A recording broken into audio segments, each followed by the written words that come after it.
السلام عليكم ورحمة الله. الحمد لله رب العالمين. اللهم صل وسلم على محمد وعلى آل محمد. اللهم فقهنا في الدين وعلمنا التأويل واهدنا إلى سواء السبيل. اللهم وفقنا لما تحب وترضى واجعل آخرتنا خيرا من الأولى. رضينا بالله ربا وبالإسلام دينا وبمحمد نبيا ورسولا. Ayat 34. A'udzu billahi minasy syaithanir rajim.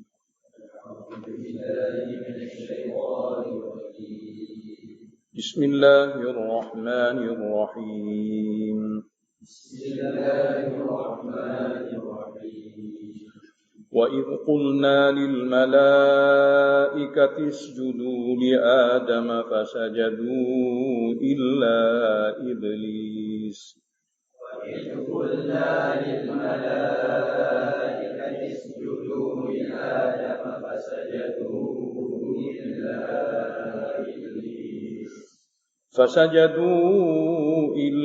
إِبْلِيسَ أَبَى وَاسْتَكْبَرَ وَكَانَ مِنَ الْكَافِرِينَ.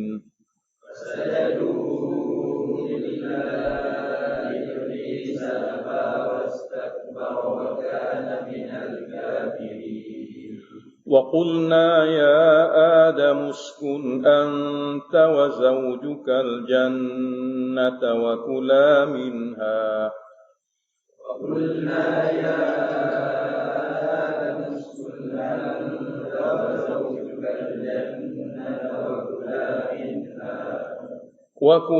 منها رغدا حيث شئتما ولا تقربا هذه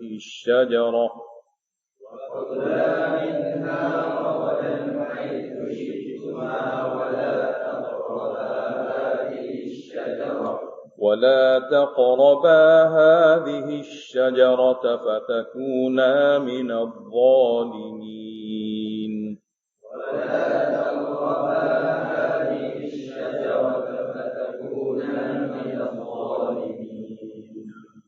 فأزلهما الشيطان عنها فأخرجهما مما كانا فيه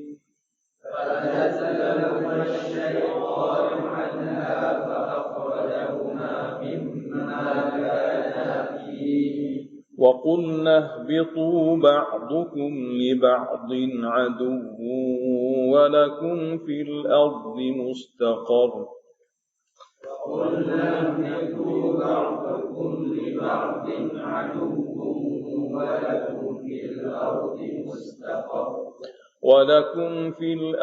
مستقر ومتاع إلى حين.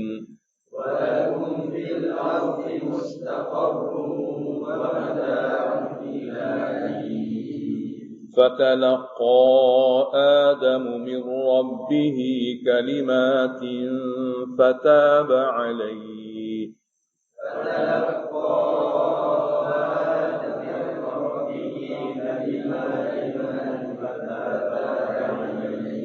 إنه هو التواب الرحيم.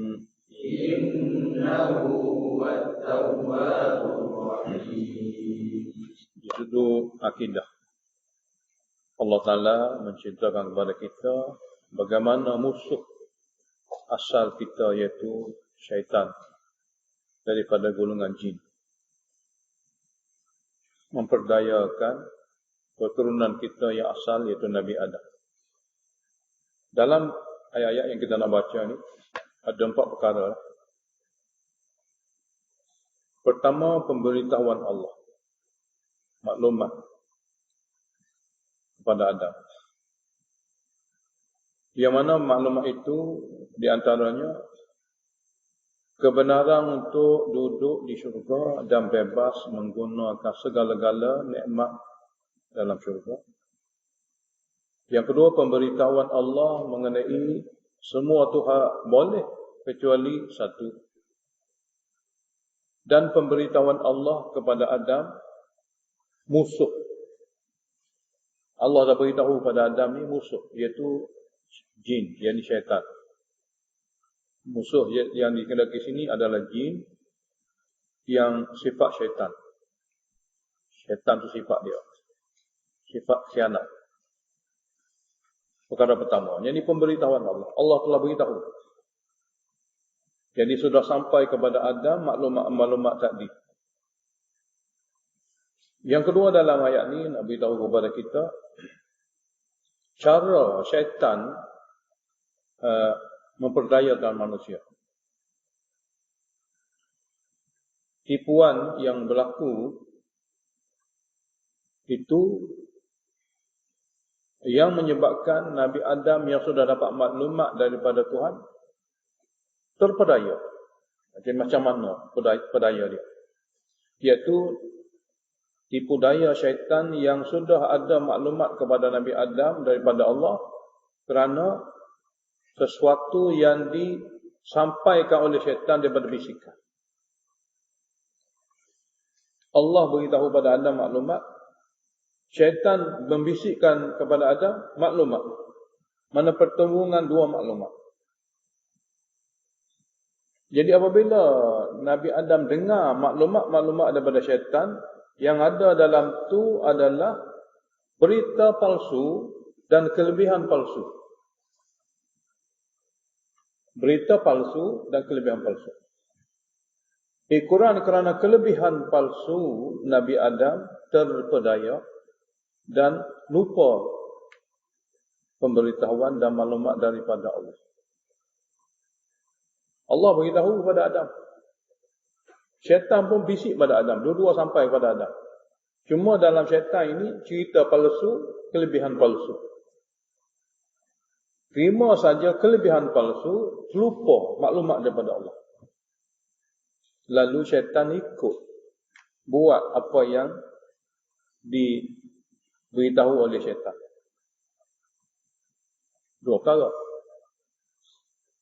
Perkara ketiga, Allah beritahu kepada kita, kekurangan daripada ini, dalam alam tarbiyah ini berlaku begini, maka kesemua mereka dihantar ke dunia. Yang Allah Ta'ala maha mengetahui hikmah daripada kejadian di syurga, kesemua dihantar ke dunia. Malaikat pun ada, syaitan, jin pun ada, manusia pun berada di dunia. Di sana Allah beritahu pula maklumat di dunia. Dua kali maklumat. Maklumat pertama kepada Adam supaya dia berjaga-jaga, berwaspada, dan diberitahu kepada Adam bebas untuk guna segala-gala yang ada dalam dunia, dalam syurga. Cuma ini saja perlu dijauhi. Maklumat juga Allah Ta'ala beritahu kepada Adam dan anak cucu dia, kita semua. Apabila di dunia nanti kamu tetap bermusuh, yang memperdayakan kamu hingga kamu keluar ke dunia daripada syurga, memang dia musuh dan dia tetap menjadi musuh. Dia tak akan jadi kawan. Mana kamu sama-sama turun ke dunia, kamu dengan dia tetap bermusuh. Bermusuh ni sampai bila-bila.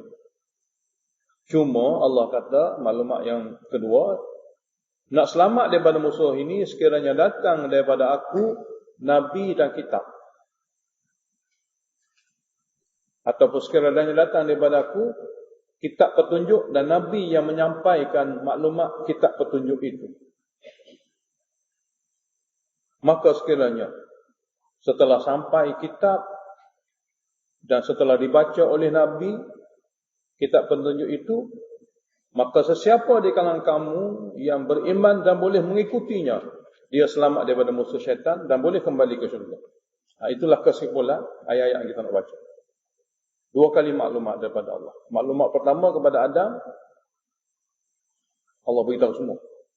Maknanya sebelum dia diperdayakan oleh syaitan, oleh iblis dan jin, dia sudah tahu jin adalah musuh. Jin adalah musuh yang akan menipu daripada ayat-ayat lain. Jadi bertemu di antara pemberitahuan Tuhan dengan bisikan syaitan. Jadi pertembungan ini sampai bila-bila akan ada. Cara berjaya, Allah beritahu, datang kepada aku setelah berada di dunia, kitab petunjuk dan Nabi yang akan membaca kitab petunjuk. Boleh ikut dia dengan mana beriman dan mempelajarinya dan mengikutinya. Maka tak perlu bimbang dan takut, dia selamat. Dia tak perlu bimbang dan takut, dia tetap selamat. Manusia itu tetap selamat. Macam mana musuh ganggu dia, macam mana hebatnya syaitan yang akan memperdayakan dia, dia tetap selamat. Bermakna, kitab petunjuk itu perlu diberi keutamaan. Nabi yang membaca kitab petunjuk itu perlu diberi keutamaan. Jangan pula terpedaya sehingga mengabaikan petunjuk Allah daripada kitabnya, petunjuk Allah daripada Rasul yang dipilih olehnya. Jika ikut, mana beriman dan mengikuti, selamat. Dan akhirnya Allah kata, sesiapa yang mengingkari ayat-ayat yang ada dalam kitab tu, siap. Allah kata, mengingkari ayat-ayat yang ada dalam kitab tu, dia adalah pemegang geran neraka. Dia tak mungkin selamat. Dia adalah ashab, mana pemegang geran neraka. Inilah kesimpulan apa yang kita nak baca. Maknanya Allah sudah beritahu pada permulaan surah Baqarah, musuh. Janganlah musuh ni kamu puja. Satu soalan adalah berbentuk musuh tak nampak. Macam mana kita nak kenal apa ni perkataan syaitan? Sebab dia tak nampak, suara tak bunyi. Ini satu kali. Syaitan semua kita kata musuh. Kita tak nampak dia. Nak berlindung dengan musuh yang tak nampak ni susah. Kita tak dengar perkataan dia. Lainlah kalau kita nampak dia, lainlah kalau kita dengar perkataan dia, kita dapat menyelamatkan diri kita dengan mudah.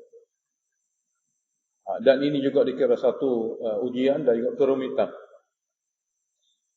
Allah beritahu dalam ayat lain, kamu tak nampak jin, jin nampak kamu. Ini ujian Allah. Mudah saja jawapannya, memang jin tak nampak, memang syaitan tidak nampak. Perkataan dia pun kamu tak dapat dengar. Tapi cara nak mengenali ialah bercanggah dengan apa yang kamu nampak. Bercanggah dengan apa yang kamu dengar. Yang kamu nampaknya kitab Tuhan. Yang kamu akan dengarnya adalah nasihat Tuhan. Mana perkara-perkara yang bercanggah dengan kitab Tuhan dan nasihat Tuhan daripada ayat-ayat Tuhan, itulah syaitan. Mudah. Musuh tak nampak. Cuma bercanggah dengannya, itulah musuh. Jadi seseorang yang tidak mendekati kitab Allah, yang tidak mendekati ayat-ayat Tuhan, tidak mendekati kitab Tuhan, dia sukar untuk membezakan di antara musuh dengan teman dia. Musuh dengan teman. Dan Allah kita akan jumpa pada ayat lain, setelah mereka tahu ini kitab Tuhan, dalam inilah pesanan Tuhan, dalam inilah nasihat Tuhan. Dan dia pun tahu, tapi apabila dia mengabaikannya, Allah terus ganti syaitan. Wa man ya'shu an dzikri rahman nuqayyid lahu syaitan. Setelah dia tahu kitab Tuhan ni memang inilah penyelamat, maka jika dia berpaling, dia tidak peduli. Sebab dalam ayat tu maknanya ya'shu maknanya tidak pandang. Dengan makna tidak minat kepada kitab Tuhan yang merupakan kitab penyelamat, Allah Ta'ala terus nuqayyid lahu syaitanan, kami akan adakan untuk mengawalnya syaitan. Syaitanlah akan membisikkan dia sepanjang hidup dia sehingga mati. Tak akan boleh keluar daripada taqat muqayyadah, tidak akan boleh keluar daripada bisikan syaitan, sebagaimana kulit telur menguasai isi telur.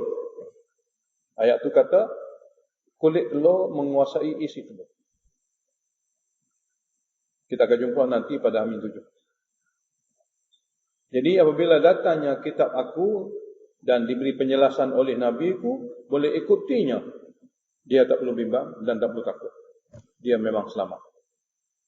Mendustakan ayat-ayat aku yang ada dalam itu, ingat, mereka itulah pemegang geran neraka.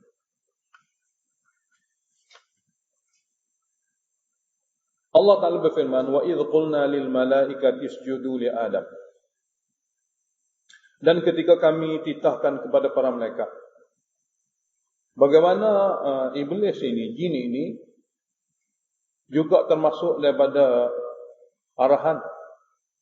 Dekat sini Allah kata qulna lil malaikah, kami titahkan kepada para malaikat. Iblis tidak sujud karena titahan ini tidak kepada dia. Di mana kesalahan dia? Jawab, Allah Ta'ala beritahu pada ayat lain, titahan ini kepada malaikat dan kepada dia. Ayat lain. Ayat lain kita akan jumpa. Allah kata, kenapa kamu tidak sujud? Apa yang aku arahkan kamu sujud? Allah beritahu dalam ayat lain. Ma mana'aka an tasjud lima amartuk. Apa perkara yang menghalangkan kamu sujud? Akan arahan yang aku arahkan kamu sujud. Itu Allah Ta'ala tujukan kepada syaitan. Mana ada sebenarnya ayat yang khusus untuk syaitan. Yang ada dalam tu kandungan arahan sujud. Walaupun kata-kata ayat arahan sujud kepada mereka. Walaupun kata-kata ayat sujud diarah kepada mereka. Jadi qulna lil malaika, kami titahkan kepada para malaikat dan juga jin. Sini dengan makna dan juga jin. Usjudu li Adam. Sujudlah kamu sebagai sujud penghormatan. Cuma ulama dalam perkara sujud, adakah memang sujud ataupun tunduk penghormatan. Dua-dua ni ada pandangan. Sujud pun boleh kita terjemah, tunduk penghormatan pun boleh. Sebab sujud di segi lughah adalah al-inhina, tunduk. Tunduk pun dia kira sujud. Sujud wad'ul jabhah pun dia panggil sujud, letak dahi ke tanah. Al-inhina, tunduk sedikit pun dikira sujud.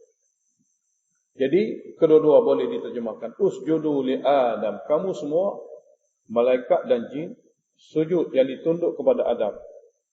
Fasajadu, maka semua para malaikat sujud. Illa iblisa, kecuali iblis. Iblis ni sifat dia lah. Sebab iblis ni kana minal jin. Dia adalah daripada golongan jin. Dia golongan malaikat, satu lagi golongan jin. Dia ada dua golongan. Manakala syaitan tu nama sifat dia, iblis pun nama sifat dia. Dia sendiri golongan jin. Tak perlu keliru lah. Jadi iblis ni minal jin. Allah beritahu dalam ayat lain. Jadi sujud kecuali golongan jin. Golongan jin jenis mana? Jenis iblis. Jenis degil.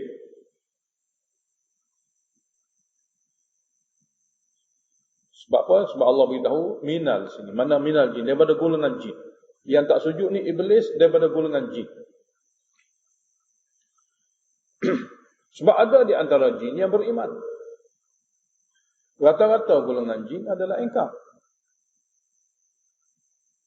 Dan kita akan baca nanti pada surah seterusnya, pada surah hujung-hujung Hamim 7, ada golongan jin yang beriman. Ada golongan jin yang memahami tauhid. Ada golongan jin yang menyeru golongannya mentauhidkan Allah. Jadi di sini minal jin. Iblis adalah golongan jin yang jenis engkar. Jadi sujudlah semua para malaikat kecuali iblis daripada golongan jin. Aba wastakbara, enggan melakukan perbuatan sujud. Wastakbara, sombong dalam hatinya untuk melakukan sujud. Perbuatan ibad ni perbuatan zahir. Istikbar ni sebagai ulama tafsir mengatakan dalaman dia. Perbuatan sujud tak boleh buat kerana dalaman tu sombong. Dia nak buat perkara-perkara ni mengikut pada arahan dalaman lah. Sombong, maka dia tak buat, boleh buat. Kalau rendah diri, dia boleh buat. Sebab sujud adalah perbuatan rendah diri. Kalau ada dalam hati sifat rendah diri, dia boleh buat. Tapi dalam hati dia tidak ada sifat rendah diri, maka dia tak boleh buat. Tak boleh buat perbuatan sujud, kerana perbuatan sujud itu rendah diri. Perbuatan rendah diri. Jadi kalau dalam hati dia ada sifat rendah diri, maka perbuatan sujud dia boleh buat. Sini aba, enggan membuat perbuatan sujud. wastakbara, sombong untuk sujud. Mana perbuatan iba, istikbar adalah takkid bagi sombong. Kibrun ada, maka perbuatan pun iba, enggan. Jadi enggan melakukan perbuatan sujud dikurang kerana sombong yang ada dalam hati. Berarti sombong ni benar tak nampak. Yang nampak alamat. Rasulullah sallallahu alaihi wasallam bersabda dalam sebuah hadis sahih, tidak akan masuk ke syurga orang yang ada dalam hatinya sifat sombong walaupun sebesar zarah. Sombong akan Allah. Menolak kebenaran kerana sombong akan Allah. Sombong pada Allah Ta'ala. Sombong untuk menerima ayat tauhid Allah. Sombong untuk menerima kerasulan Nabi Muhammad. Itu perkara sombong yang tidak akan masuk syurga. Jadi sini pun sama. Aba, mana enggan melakukan perbuatan sujud, wastakbara. Sini lafaz istakbara takkid bagi lafaz kepada kibrun. Kerana dia ada sombong. Mana enggan buat perbuatan sujud dan sombong ia. Dikurang daripada dua tu, wa kana minal kafirin. Jadilah iblis, kana dengan mana sara. Jadilah iblis minal kafirin, daripada golongan yang engkar. Semoga Allah lindungi kita daripada golongan seperti ini. Jadilah dia daripada golongan engkar. Jadi apabila dia tak buat perbuatan arahan Tuhan, maka dia dikira sombong dan dikira engkar. Kenapa kamu wahai manusia, golongan engkar ini kamu puja dan sembah? Itu yang nak lebih tahu di antaranya tentang ketuhanan. Wa qulna ya Adam. Sebelum ni Allah beritahu wahai Adam. Kami titahkan kepada Adam, hai Adam bersama dengan isterinya, uskun anta wa zawjukal jannah. Diamlah kamu, tinggallah kamu dan pasangan kamu Hawa al-jannah dalam syurga. Dibenarkan. Ini maklumat daripada Allah. Diamlah kamu, tinggallah kamu, duduklah kamu, hai Adam, dengan pasanganmu dalam syurga. Maklumat daripada Allah. Wa kula minha. Kamu berdua boleh makan daripadanya. Ini pun maklumat daripada Allah. Diberi kebebasan. Raghadan dengan penuh seronok. Haitsu syi'tuma, mana saja yang kamu ingin. Bebas. Sebab dia syurga. Cuma oleh kerana masa ni masa tarbiyah, Allah kata wala taqraba hadhihi syajarata. Kamu berdua janganlah pula hampiri pokok ini. Daripada semua perkara dalam syurga boleh belaka kecuali pokok ini yang satu ini. Sekiranya kamu hampiri, sini muqaddam. Sekiranya kamu menghampiri juga pokok ini, fatakuna minadh dhalimin. Maka jadilah kamu berdua daripada golongan yang zalim. Zalim maknanya Allah kata jangan, dia buat. Allah kata buat, dia tak buat. Itu zalim. Zalim maknanya menyanggahi arahan. Jadi segala maklumat telah diberitahu. Dalam ayat lain kita akan jumpa dalam surah Araf dan surah lain. Allah beritahu pula selain pada ini musuh. Ini syaitan, dia musuh.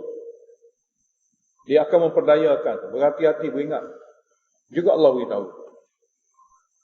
Kesimpulannya, fa'azallahuma syaitanu anha. Maka telah menggelincirkan Adam dan Hawa oleh syaitan daripada syurga. Anha, terjemah pertama daripada syurga. Menggelincirkan dia daripada syurga. Satu lagi terjemahan, menggelincirkan Adam dan Hawa oleh syaitan dengan sebab pokok yang dilarang hampiri. Daripada bisikan syaitan, dia hampir. Dia menghampirinya. Dengan sebab pokok, maka dia tergelincir. Lalu, fa'akharajahuma. Lalu Allah telah keluarkan mereka berdua. Mimma kana fi. Daripada tempat yang mereka berdua pernah berada dalamnya. Allah keluar. Kemudian Allah Ta'ala adakan dalam dua uslub, dua gaya bahasa. Pertama, uslubul hakim, gaya bahasa tegas. Yang kedua kita akan jumpa uslubul hakim, gaya bahasa Allah yang maha bijaksana. Mula-mula kita dengar gaya bahasa tegas. Oleh kerana dia telah terlupa dan melakukan sesuatu daripada bisikan syaitan, wa qulna, dan kami titahkan ihbitu, sirah jami'in. Kamu semua, sedangkan dia 2 orang. Sebelum ni 2 bakal nak beritahu kamu berdua beserta zuriat yang akan lahir daripada kamu berdua. Ihbitu, kamu semua turunlah, yakni ke dunia. Tak boleh lagi berada di syurga.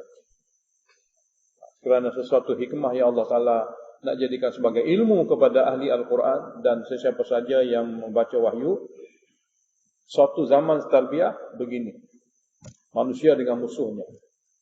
Jadi Allah kata, ihbitu, kamu semua turunlah. Mana Adam, Hawa dan zuriat akan lahir, yang bakal lahir daripada keduanya. Kamu semua turunlah, yakni ke dunia. Ingat, ba'dukum li ba'din aduun. Setengah kamu akan menjadi musuh kepada setengah yang lain. Di sini pun 2 terjemahan. Setengah kamu manusia akan menjadi musuh kepada setengah kamu, yakni syaitan, akan menjadi musuh kepada setengah yang lain, yakni manusia. Jadi musuh yang memperdayakan kamu itu juga akan menjadi musuh tetap semasa kamu berada di dunia setelah kamu turun ke dunia. Kena ingat ini perkara. Ba'dukum li ba'din adu. Setengah kamu akan menjadi musuh akan setengah yang lain. Tafsiran yang kedua, setengah kamu akan menjadi musuh ke setengah yang lain sesama kamu. Sesama kamu. Jadi syaitan masuk dalam orang ini, syaitan masuk dalam orang ini, dua-dua jadi musuh. Syaitan laga tak. Ataupun syaitan masuk dalam golongan ini menentang syaitan, maka berlagalah dua tu. Muslim yang tidak dikuasai oleh syaitan, kafir yang dikuasai oleh syaitan, maka berlagalah. Manusia berlaga dengan manusia kerana satunya dikuasai oleh musuh, satunya diselamatkan daripada musuh. Jadi sama ada manusia dikuasai oleh syaitan kedua-dua, ataupun manusia yang dikuasai oleh syaitan akan bertembung dengan manusia yang tidak dikuasai oleh syaitan. Seperti mana orang Mekah bertemu dengan orang Madinah. Musuh. Orang Mekah dikuasai oleh syaitan. Semua banyak perkara. Orang Madinah, iaitu Nabi dan para sahabat, tidak dikuasai oleh syaitan. Maka bertemulah di Badar, di Uhud, di Ahzab. Jadi sama ada terjemahan ini memberi makna kamu dengan syaitan akan menjadi musuh tetap. Kamu sesudah kamu akan juga jadi musuh. Ini pemberitahuan daripada Allah. Hidup manusia dalam dunia mesti ada musuh. Yang boleh menyelamatkan daripada musuh hanya Allah Subhanahu Wa Taala melalui kitab. Jadi Allah berfirman lagi, walakum fil ardi, dan bagi kamu di bumi nanti mustaqarrun, sebagai satu tempat tinggal, wa mata'un, dan ada kehidupan ilahi hingga pada suatu waktu ajal yang akan menamatkan hidup kamu semasa dunia. Jadi kamu akan berada di dunia untuk satu tempat ketetapan kamu dan ada keperluan hidup kamu hingga satu tempoh mati kamu. Yang ini tidak lama. Makna ayat ini, makna kamu duduk di dunia tidak lama. Suatu tempoh, suatu ketetapan dan satu tempat untuk diuji. Ila ilahaini, hingga sampai tempoh mati. Kamu tak akan kekal di situ. Ini pun pemberitahuan daripada Allah. Kamu semua kena turun, kamu akan ada musuh, kamu akan duduk sementara. Ukuran kerana Nabi Adam diberdayakan oleh syaitan menghampiri pokok, lalu dia memohon kemaafan. Jadi sifat manusia yang baik cepat-cepat meminta maaf.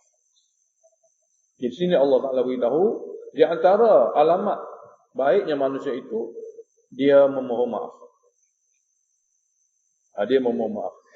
Dalam kitab tafsir ada tulis, Wallahualam, Nabi Adam guna banyak kalimah-kalimah untuk memohon kepada Allah. Seperti tafsir Razi, Mafatihul Ghaib, kita boleh tengok. Kata dia, Nabi Adam sebelum ni banyak guna lafaz-lafaz untuk bertaubat kepada Allah. Allah Ta'ala tak peduli. Sehinggalah Allah ilhamkan kepada Adam lafaz taubat daripada Allah sendiri. Allah Ta'ala apabila manusia insaf, Allah Ta'ala bila manusia tersedar, Allah ajar kepada manusia cara selamat, cara nak selamat. Yang ini setelah Nabi Adam, kata dia, berikhtiar dengan cara dia untuk minta maaf pada Allah. Allah tak peduli, hingga Allah ajar sendiri. Di sini ibarat fatalaqqa Adamu, maka telah dapat menerima. Talaqi. Sini kalimah talaqi mana telah menerima Adam mir rabbih, daripada ilham Tuhannya. Kalimatin, beberapa kalimah yang sangat patut dibaca untuk bertaubat. Yang ditafsirkan oleh Allah sendiri dalam ayat lain. Rabbana zalamna anfusana wa illam taghfir lana wa tarhamna lanakunanna minal khasirin. Itulah lafaz dia. Jadi telah menerima Adam daripada Tuhannya melalui ilham kalimah-kalimah taubat yang perlu dibaca oleh satu orang yang ingin bertaubat. Maka Nabi Adam membacalah kalimah-kalimah itu, fataba alaihi, lalu Allah menerima taubat. Sedangkan zaman tu zaman tarbiyah. Zaman ni zaman ujian sebenar. Zaman tu zaman tarbiyah. Zaman ni zaman ujian sebenar. Semasa dunia ni adalah tempat ujian sebenar. Jadi salah boleh jadi, terpedaya oleh syaitan boleh jadi, tapi penyelamatnya adalah insaf. Penyelamatnya adalah kena ikut lafaz-lafaz wahyu yang diberitahu, yang diajar oleh Tuhan untuk kembali kepadanya. Jadi Nabi Adam dapat tak lafaz itu daripada Allah, dia guna lafaz itu, Allah kata fataba alaih. Fataba alaih. Allah terima taubatnya, Allah ajar cara bertaubat. Ini semua sebab Allah At-Tawwab. Allah suka sangat menerima taubat hamba yang insaf. Innahu, sesungguhnya Allah, ini jumlah ta'aliliyah. Innahu, sesungguhnya Allah Ta'ala, dia tu huwat tawab. Dia sangat suka menerima taubat. Dia ajar kepada hambanya bertaubat. Lafaz-lafaz yang patut disebut untuk bertaubat. Dan dia terima taubat. Ar-Rahim, maha mengasihani mana-mana hamba yang sudah diterima taubat. Dia tidak akan lagi menyeksa. Dia tidak akan lagi membiarkan dia menderita. Dia tidak akan lagi mengazabkannya. Maha suka, maha penerima taubat.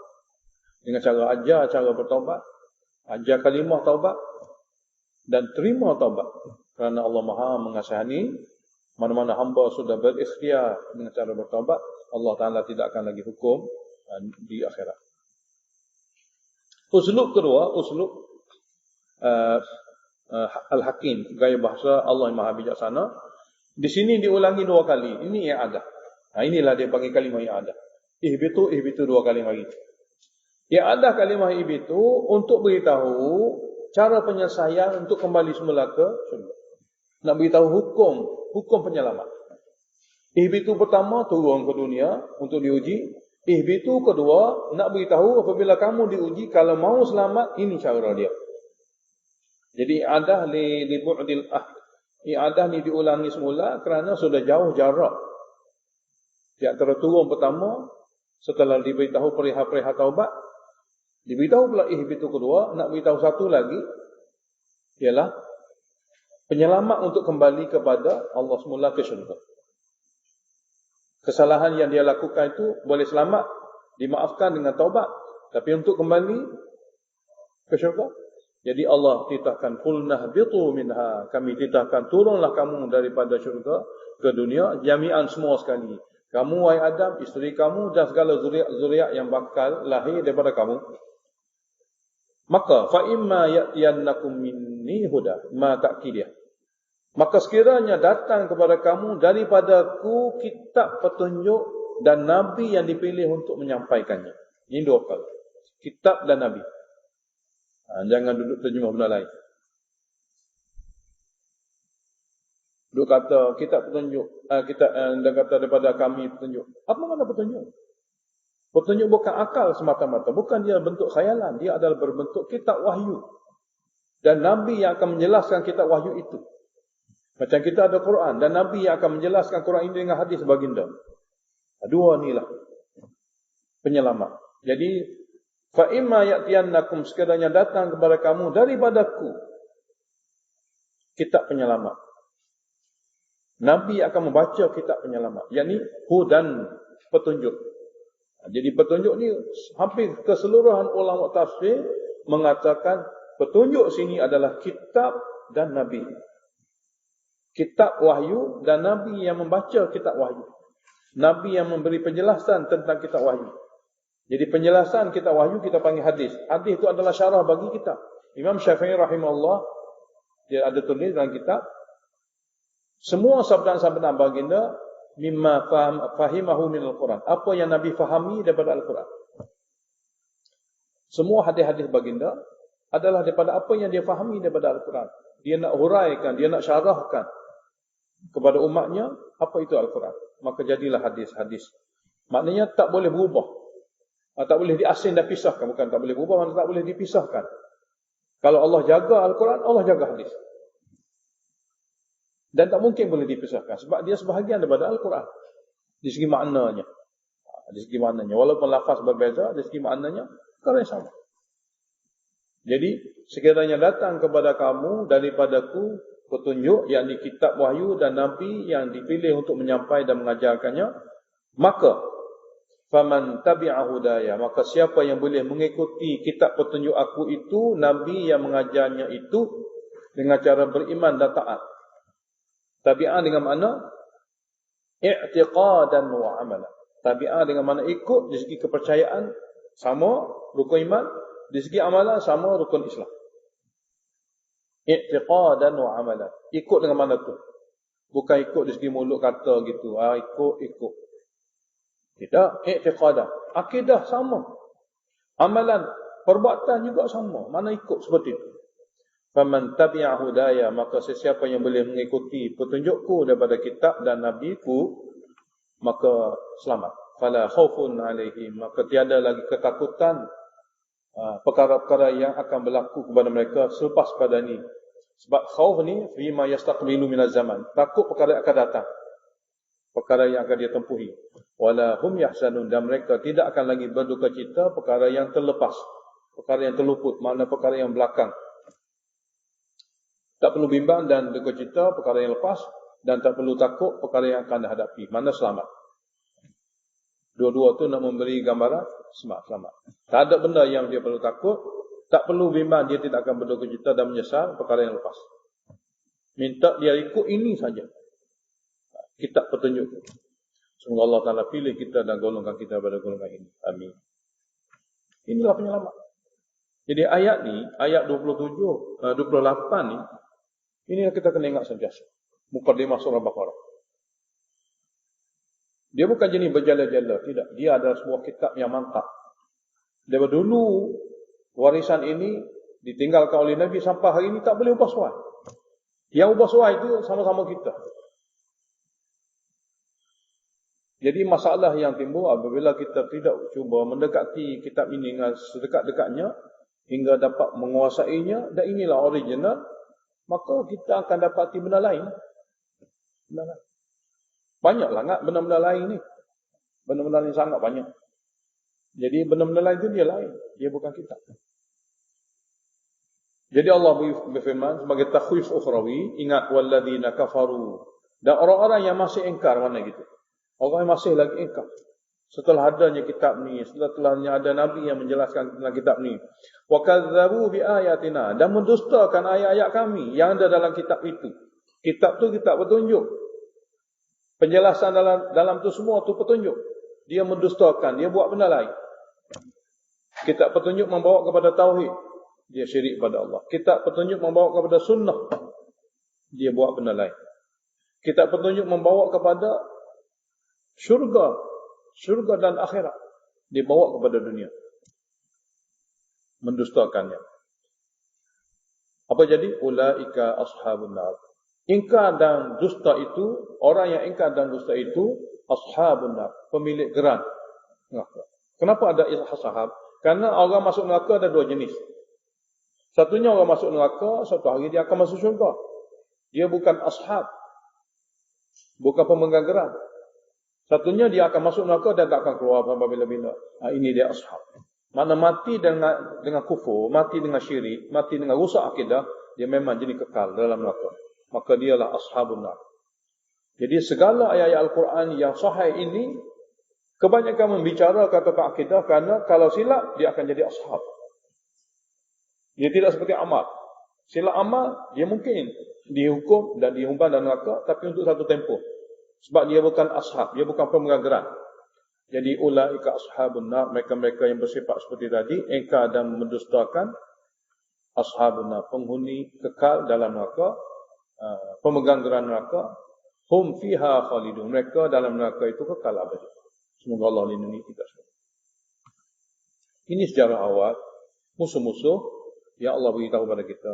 Di samping sejarah tok nenek kita, di samping kita dapat maklumat daripada Allah tentang musuh kita. Kemudian secara khusus Allah Ta'ala titahkan kepada ulama. Setelah Allah beritahu kepada orang biasa, ya ayuhan nas secara menyeluruh, ya ayuhan nas u'budu rabbakum, di sini dituju kepada Bani Israel. Mereka semuanya daripada golongan yang berilmu. Kata-kata Bani Israel ini nama bagi keturunan Nabi, anak Nabi Yaqub dan cucunya. Bani Israel maknanya anak cucu Nabi Yaqub. Ibu keluarga ni besar daripada pondok lagi ni. Anak cucu Nabi, bakal Nabi. Bukan orang biasa. Ini bakal Nabi. Jadi khitab dia, titahan juga dituju dengan bentuk manja. Ya Bani Israel, wahai anak cucu Nabi Yaqub, kamu adalah golongan dulu. Dua perkara hebat. Di antara hebat adalah kamu adalah golongan Nabi-Nabi dan kamu adalah golongan pemerintah-pemerintah. Ini Bani Israel satu masa dahulu. Jadi Allah Ta'ala titahkan di sini. Sebenarnya semasa ayat ini turun, Nabi berada di Madinah. Dan sekitar Madinah adalah ulama-ulama Yahudi. Ulama Yahudi duduk di Madinah. Nak tunggu Nabi. Daripada Mekah dia tak tunggu sebab Nabi akan duduk sini. Nabi akan mari ke Madinah, Nabi akan wafat di Madinah. Walaupun Nabi lahir di Mekah, Nabi akan berakhir di sini. Maka dia mari tunggu di tempat Nabi berakhir. Dia tak tunggu di Mekah. Makna pekarnya mereka tentang kelahiran Nabi akhir zaman. Nak tunggu dia akan mari sini. Memang dia lahir sana. Memang umur dia 40 tahun duduk di sana. Memang setelah dia menjadi satu orang Nabi, umur dia lebih kurang 53 tahun, dia masih duduk di sana. Tapi dia tetap akan mari di sini 10 tahun. Di mana? Di Madinah. Jadi dia tunggu di Madinah. Pekarnya mereka tentang sejarah akan kelahiran Nabi akhir zaman. Sebab dalam dari segi akal kita, Nabi oleh kerana dia orang Mekah, keluarga dia semua duduk di Mekah, tunggulah di Mekah. Tunggu masa kelahiran dia duduk sana. Tapi oleh kerana dalam kitab mereka, Nabi daripada Mekah hijrah ke Yasrib, tempat di mana ada kebun-kebun. Nabi akan berhijrah tempat yang mana ada kebun-kebun, yang ni Madinah. Maka mereka tunggu di tempat ni. Sebab sinilah berakhirnya perjuangan Nabi. Wafat di sini. Jadi Allah Ta'ala turun ayat ini, di antara lain, nak mengajak golongan-golongan anak keturunan Nabi yang mari tunggu Nabi akhir zaman, supaya ikutlah Nabi akhir zaman. Sampai dah masanya. Datuk nenek kamu sekian lama mari duduk di sini, hijrah daripada berbagai tempat. Di sinilah masanya, tiba dah masanya, ikutlah Nabi akhir zaman. Jadi ya Bani Israel. Ini lafaz ulama tafsir beritahu suatu bentuk rayuan. Bahasa ni nak beritahu Allah merayu orang-orang yang ada ilmu di kalangan Yahudi supaya tunggu apa lagi berimanlah. Ya Bani Israel, uzkuru ni'mati allati an'amtu 'alaikum. Ingat kembali nikmat aku yang aku telah bagi kepada kamu, yang ini datuk nenek kamu. Nikmat di sini boleh disimpulkan kepada dua perkara. Pertama, daf'ud dhur, menghilangkan bahaya dengan menyelamatkan daripada cengkaman Firaun dan kezalimannya, menyelamatkan keturunan Bani Israel daripada dibunuh dan wanita-wanita dijadikan hamba abdi, menyelamatkan mereka daripada menjadi golongan minoriti yang ditindas di bumi Mesir. Itu nikmat Allah Ta'ala. Yang sekian lama duduk di sana menjadi kaum ditindas. Dan nikmat Allah Ta'ala juga sebelum ini, Allah Ta'ala selamatkan mereka ini daripada segala kekejaman itu dengan Allah bagi kepadanya Nabi Musa. dengan Allah Ta'ala bagi kepadanya banyak rahmat dan berkat seperti man dan salwa. Dan sebelum itu Allah bagi kepada mereka menjadi nabi-nabi. Dan sebelum itu Allah juga bagi kepada mereka menjadi pemerintah-pemerintah. Ini semua Allah sebut dalam Al-Quran. Kita akan baca dalam surah An-Nisa dan sebagainya. Jadi ingatlah nikmat-nikmatku ke atas kamu, kerana nikmat itu bukan saja dulu kami telah bagi, sekarang ini pun kami akan bagi. Mana Allah Ta'ala adalah Tuhan yang memberi nikmat. Dan pernah bagi nikmat banyak kepada kamu, wahai Bani Israel. Kemudian Allah Ta'ala beritahu di sini, wa aufu bi ahdi. Kamu semua hendaklah sempurnakan janjiku untuk beriman dengan Nabi akhir zaman dan mentaatinya. Kamu semua hendaklah sempurnakan janjiku yang ada dalam kitab kamu itu untuk beriman dengan Nabi akhir zaman dan mengikuti syariatnya. Ini ayat dituju kepada Bani Israel zaman Nabi supaya beriman. Wa ufi bi ahdikum, nescaya aku akan balas dengan segala janji yang aku janjikan kepada kamu untuk memberi kemuliaan semasa di dunia dan kebahagiaan kekal abadi di syurga. Kamu sempurna janji, aku akan sempurnakan janjiku. Mungkin dalam pertukaran akidah, mungkin dalam pertukaran agama, banyak kamu takutlah. Orang tu takut bahawa ni. Biasanya, perkara-perkara agama ni lebih-lebih lagi, manusia walaupun dia tahu dalil dan bukti, dia takut. Dia takut pada makhluk. Makhluk jenis apa tak kira lah. Memang begitu. Takut orang kampung ni kata, takut dia tu kata, takut dia ni kata. Ini sifat manusia. Jadi Allah beritahu pada Yahudi yang berilmu ni, wa iyaya farhabun, ingatlah kepada aku sahaja kamu kena takut. Dalam perkara agama ni, kalau tak takut pada aku, dia tak boleh buat. Dia tak akan jadi. Maka kepada aku sahaja kamu semua kena takut. InsyaAllah takut pada aku, semua akan jadi. Ini perkara. Jadi ayat-ayat ujung dalam ayat-ayat ni, semua memberi kepada kita suatu makna. Yang Allah Ta'ala nak supaya kita tadabbur. Jadi wa iyaya farhabun. Kepada akulah kamu semua yang berilmu kena takut, tidak kepada masyarakat awam. Dalam tafsir kata, tidak kepada masyarakat awam. Dia orang jahil, takut apa? Kamu guru dia. Kamu duk menipu dia tu, kamu tak takut. Nak menjadi hamba Allah yang benar, ni kamu takut. Makna gitulah, makna kamu duk menipu dia, duk kutablik ayat Taurat, duk sembunyikan yang benar, duk beritahu benda yang tak benar, kamu tak takut. Jadi nak kembali kepada kebenaran yang memang asal kitab Taurat kamu takut, tak kena jaga. Jadi wa iya farhabun, hendaklah kepada aku saja kamu takut. Kemudian Allah beritahu makna bagi aufu bi ahdi. Ini makna tafsiran bagi aufu bi ahdi. Wa aminu, hendaklah kamu semua berimanlah bima anzaltu, dengan Quran yang aku telah turunkan sekarang ini, yakni kepada Muhammad. Itu makna sempurna janji. Wa aminu, dan tunggu apa lagi? Berimanlah, terimalah dengan wahyu Al-Quran yang aku telah turunkan kepada Muhammad. Musaddiqan lima ma'akum, yang mana Quran yang aku telah turunkan itu membenarkan kitab Taurat kamu. Dia sama. Ataupun Quran yang aku turunkan itu kepada Muhammad itu, dia juga menyokong kebenaran-kebenaran yang ada pada kitab Taurat kamu. Dia sama-sama kitab Tuhan. Dia bukan benda lain. Kamu kena sedar. Kamu beriman dengan Al-Quran. Al-Quran adalah penyokong kitab kamu. Apa yang kitab kamu kata tu, Quran membenarkan. Memang dia daripada Allah. Lebih-lebih lagi, maklumat-maklumat tentang Nabi akhir zaman. Dan wahai Yahudi, wahai ulama Yahudi, wala takunu awwala kafirin bi. Janganlah pula kamu menjadi orang pertama mengingkarinya. Kalau kamu jadi orang pertama, maka Yahudi sampai kiamat, dosa mereka kerana ikut kamu kena tanggung. Ingat. Ini orang pertama. Kamu terima penerimaan-penerimaan Yahudi lain, kamu akan dapat pahala. Kamu menolak dosa-dosa orang lain di kalangan Yahudi yang menolak kerana ikut kamu, kamu kena tanggung.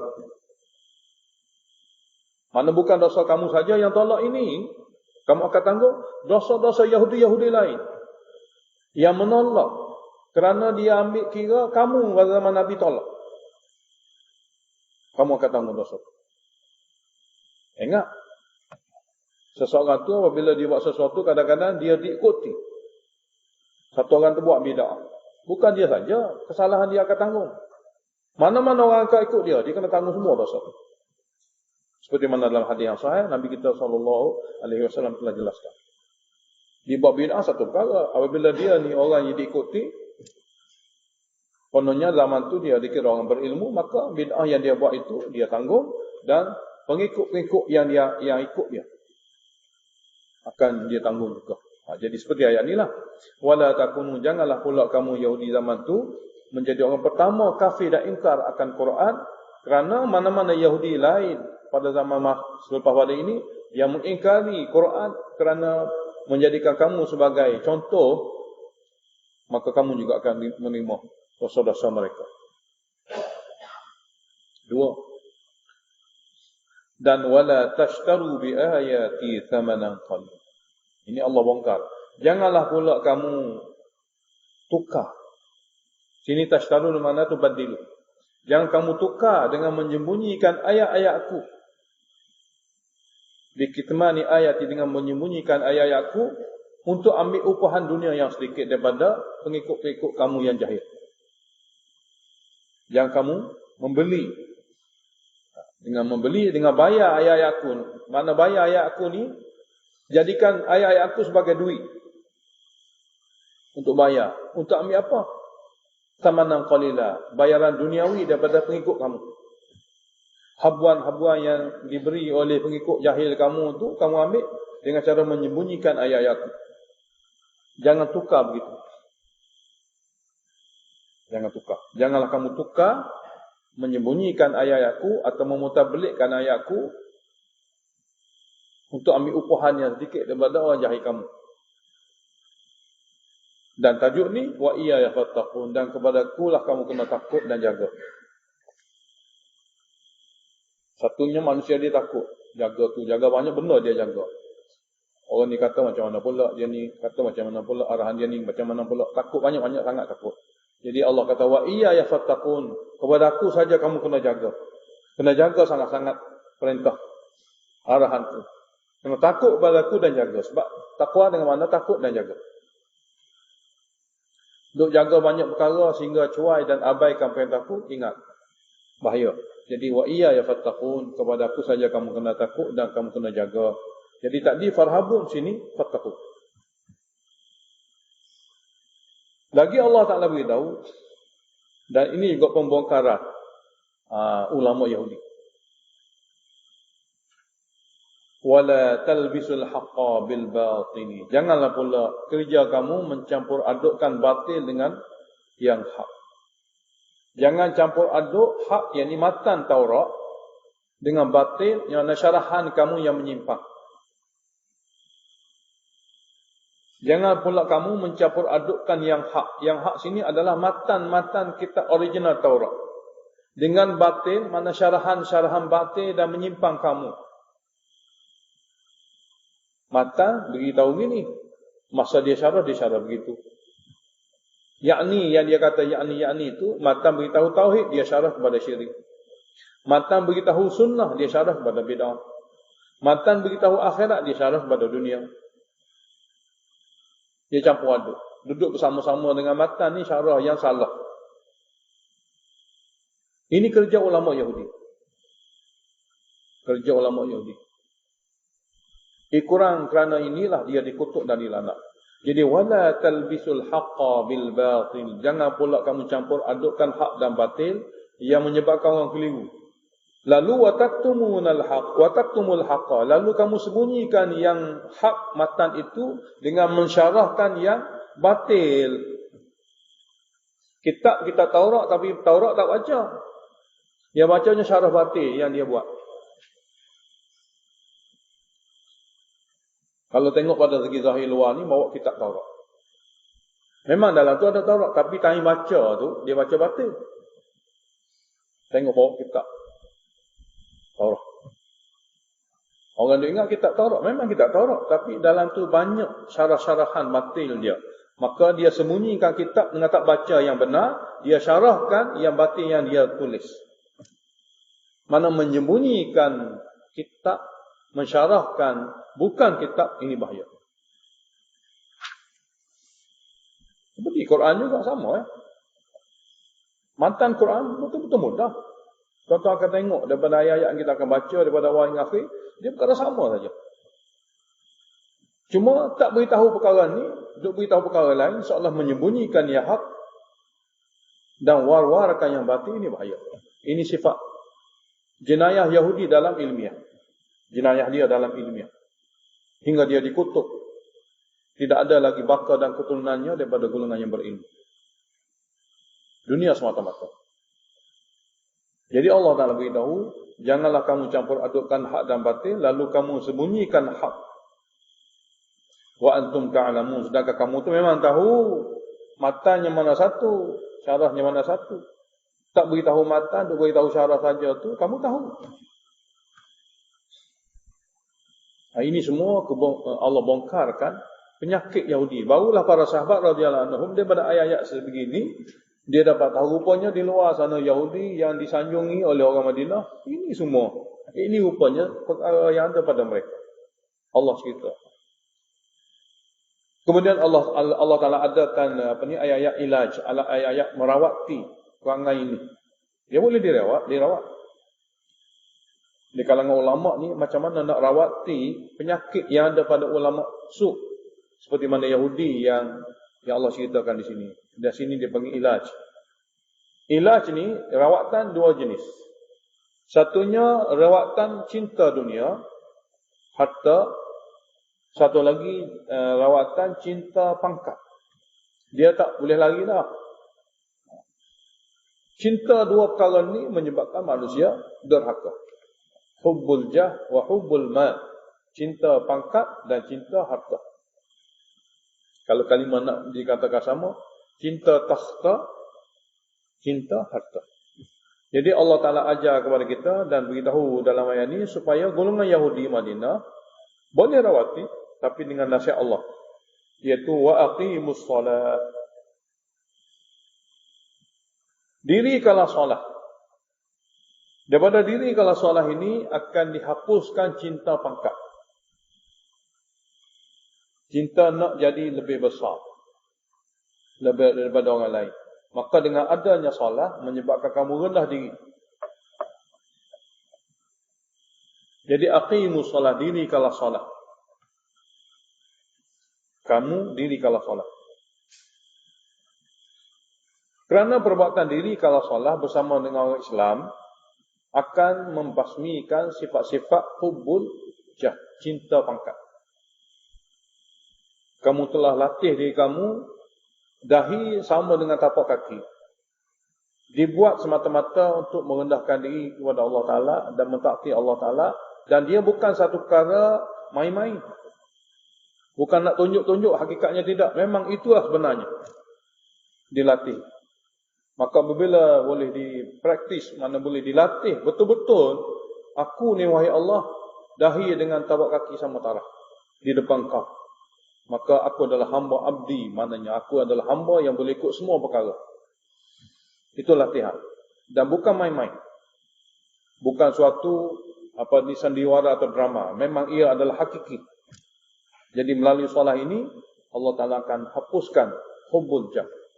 Jadi dituju kepada ulama Yahudi, aqimus solat. Kamu masuk Islam dan dirikanlah solat bersama dengan orang Islam. Daripada solat ini akan hilangnya hubbul jah. Yang kedua, hubbul mal wa atau zakat. Kamu hendaklah tunaikanlah zakat. Bukan mengambil dan mengaut. Sebaliknya bertukar kepada memberi. Biar kamu yang memberi kepada masyarakat kamu, bukan mengambil daripada mereka. Kalau kamu mengambil daripada mereka, kamu akan jaga hati mereka. Kalau kamu memberi kepada mereka, kamu akan jaga syariat Allah. Duk ambil daripada orang lah, jaga hati orang, kita jaga je. Tak jaga syariat Tuhan. Cuba kamu jadi orang yang ambil daripada Tuhan, bagi kepada orang, kamu akan jaga syariat Tuhan. Allah yang bagi kepada aku. Dia lah bagi pertolongan kepada aku. Dia lah bagi bantuan kepada aku. Jadi kita akan jaga. Sebab pemberian itu daripada Allah. Kalau duk ambil pada orang, kita jaga hati orang. Kita cuai akan hukum Tuhan. Dia begitu. Jadi, buang cinta harta daripada harta orang dengan bagi. Jadi, wa'atau zakat, bagilah zakat. Bagilah sebahagian harta kepada mereka. Biar kamu jenis orang memberi. Kamu ambil daripada Allah. Barulah kamu tak terikat dengan sesiapa. Ya memang orang batin jenis itu. Jenis itu. Jadi, penyelamatnya adalah kamu memberi. Harta kamu cari yang halal, kamu minta daripada Allah yang Maha Kaya, kamu bagi. Yang ketiga, rendah diri. Rendah diri di sini, warka'u ma'ar raki'in. Hendaklah kamu rokok bersama dengan orang-orang rokok. Apa makna? Hendaklah kamu menjadi pengikut Muhammad sallallahu alaihi wasallam yang sembahyang mereka ada rokok. Sembahyang kamu wahai Yahudi tak ada rokok. Jadi arah supaya rokok kerana Yahudi tidak ada rokok. Apabila arahan supaya bersama dengan rokok, bermakna arahan bersama dengan orang beriman ikut Nabi Muhammad. Kerana sembahyang mereka, sembahyang yang ada rokok. Kamu hendaklah rokok bersama dengan rokok. Tidak hanya kamu sembahyang, qiyam sujud. Seperti kamu golongan Yahudi. Kamu hendaklah rokok. Mana kamu hendaklah sertai pengikut Muhammad SAW beriman. Kerana sembahyang mereka, qiyam, rokok dan sujud. Jadi Allah Ta'ala sebut pembeza. Rokoklah kamu Yahudi bersama dengan orang Islam yang mengikut Muhammad SAW rokok. Mana ikutilah umat Islam akhir zaman, menjadi pengikut umat Islam akhir zaman yang ada dalam ibadatnya rokok. Jadi warka'u ma'ar raki'in. Jadilah kamu mukmin yang mengikut Nabi Muhammad akhir zaman. Sebahagian ulama tulis dalam kitab tafsir, dia ada sebahagian Yahudi ini yang tak boleh diperdaya. Dia duduk dengar apa-apa yang disampaikan oleh Nabi sehingga dia boleh menerima. Segelintir. Lalu apabila dia dapati orang ni memang tak boleh nak tak boleh nak dikelentung, maka dia kata, tidakkah Muhammad apabila kita dengar baca-bacaan yang dibaca sama dengan Taurat kita? Kita kena ikut dia. Dia kata kepada orang jenis ni, kamu ikutlah dia. Jadi apabila orang tu kata, ya memang kami akan ikut. Kamu setuju, kami akan ikut. Cuma kenapa kamu tak ikut? Kenapa kamu tak ikut? Dia akan jawab, kerana kami diarahkan. Guru-guru agama Yahudi ini diarahkan supaya jaga Taurat. Kamu oleh kerana bukan guru akan boleh ikut. Kami oleh kerana kami guru, kami kena jaga Taurat. Itu kelentung mereka.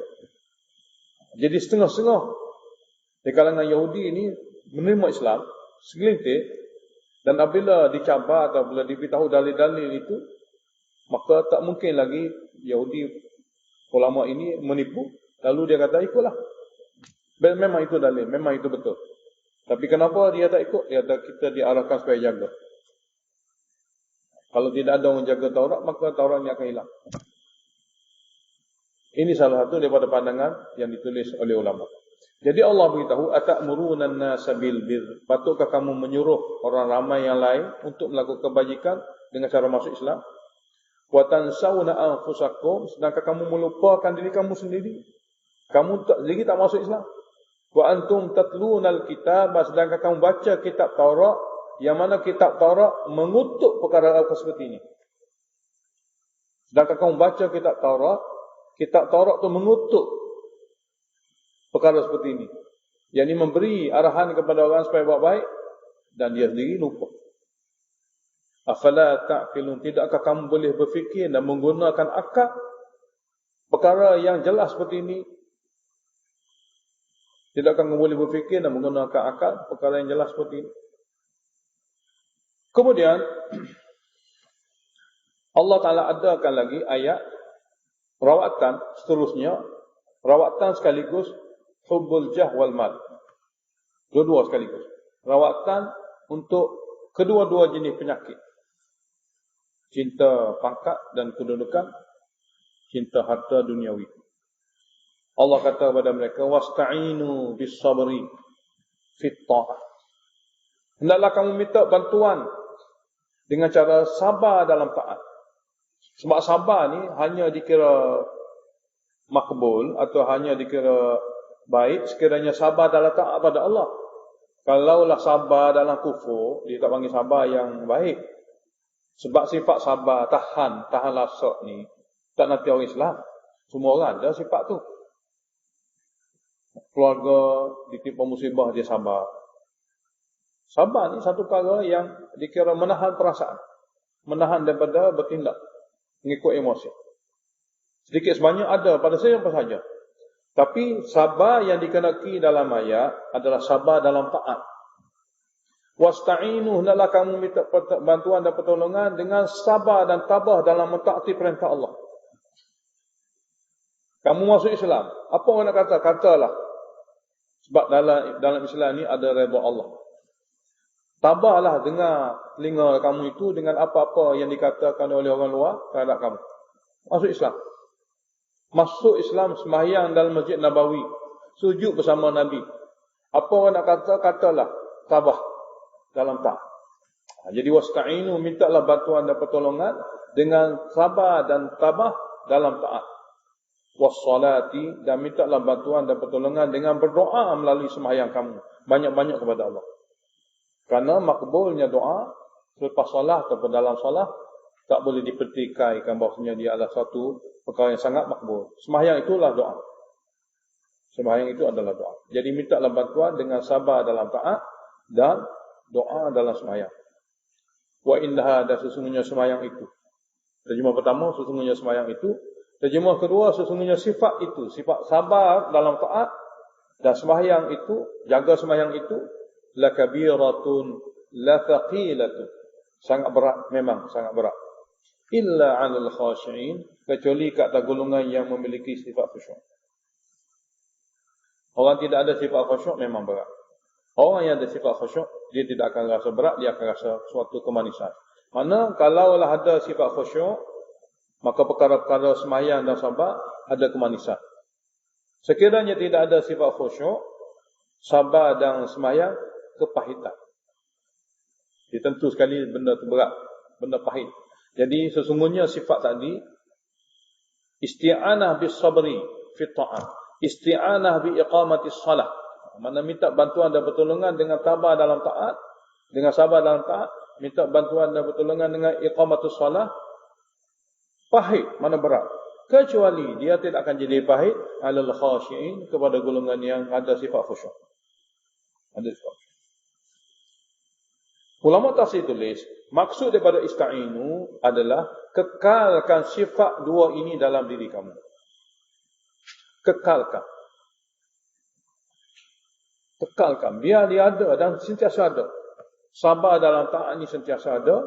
Dan mendirikan solat ni biar sentiasa ada. Inilah dua senjata. Kekalkanlah dua-dua sifat ini pada diri kamu. Soalan pula akan ditanya, khusyuk itu apa dia? Allah jelaskan, iaitu fikir dan yakin akhirat. Fikir dan yakin akhirat. Rata-rata kita dapati hadis baginda sallallahu alaihi wasallam, bacaan yang Nabi pilih untuk dibaca dalam solat berjemaah adalah surah mufassal. Mana surah-surah pendek-pendek yang membicarakan kiamat. Surah pendek-pendek yang membicarakan akhirat. Kerana perkara-perkara akhirat ini akan cepat mendatangkan khusyuk. Walaupun banyak ayat-ayat, ribu-ribu, untuk solat, untuk dibaca secara khusus, yang warid daripada Nabi, daripada kitab hadis, Nabi kita SAW memilih surah-surah Makkiyah, ayat-ayat yang membicarakan tentang akhirat kebanyakannya. Yang ayat-ayat jenis ini akan mempercepatkan, memudahkan seorang itu dapat khusyuk. Jadi Allah beritahu, khusyuk adalah golongan alladzina yadhunnu, golongan yang meyakini. Sini zon dengan mana yakin. Kadang-kadang zon dengan mana zon. Seperti pada ayat lain. Tapi ayat ni zon dengan mana yakin. Itu orang-orang yang meyakini annahum mulaqu rabbihim, bahawa mereka suatu hari akan bertemu dengan Tuhan mereka. Mereka yakin bahawa mereka akan menghadap Tuhan mereka untuk dapat balasan. Mana kekasih akan bertemu dengan kekasih. Meyakini kekasih mereka yang mengarahkan mereka taat, dia akan bertemu untuk dapat balasan. Ini dia panggil targhib. Yakin akhirat bertemu dengan kekasih. Mereka yakin mereka akan bertemu dengan Rabb mereka yang mereka telah berusaha susah payah dalam taat. Yang kedua tarhib, wa annahum ilaihi raji'un, dan mereka yakin bahawa mereka kepada Allah akan dikembalikan untuk dihukum sekiranya mereka derhaka. Ini tarhib. Jadi gabungan antara tarhib dengan tarhib inilah akan lahirnya khusyuk. Akan lahirnya khusyuk. Kemudian barulah i'adah kali kedua, ya Bani Israel. Kerana ya Bani Israel merupakan i'adah kali kedua, nak beritahu perkara nikmat-nikmat yang Allah Ta'ala sebut secara ringkas tadi. Tadi Allah Ta'ala kata, ya Bani Israel uzkuru ni'mati allati an'amtu 'alaikum. Nikmat allati satu nikmat yang ringkas. Jadi nak beritahu nikmat apa yang pernah Allah bagi, diulangi semula, ya Bani Israel, kerana jauh dah masa dan banyaklah penjelasan-penjelasan lain yang telah diberitahu. Di sini nak beritahu nikmat-nikmat itu secara detail. Jadi diulangi. Ini juga dia panggil i'adah. I'adah ya Bani Israel nak beritahu tajuk nikmati. Tajuk ni nak beritahu nikmat-nikmat yang Allah Taala sebut secara ringkas pada ayat sebelum. Yang kita akan sambung insya-Allah. Alhamdulillahirabbil alamin. Allahumma salli wa sallim ala Muhammad wa ala ali Muhammad. Allahumma waffiqna lima tuhibbu wa tarda waj'al akhiratana khairan min al-ula. رضينا بالله ربا وبالإسلام دينا وبمحمد نبيا ورسولا. اللهم انفعنا بما علمتنا وعلمنا ما ينفعنا وزدنا علما. الحمد لله على كل حال ونعوذ بالله من حال أهل النار. اللهم اشرح صدورنا للإسلام. اللهم حبب إلينا الإيمان وزينه في قلوبنا وكره إلينا الكفر والفسوق والعصيان. اللهم اجعلنا من الراشدين. صلى الله عليه وسلم.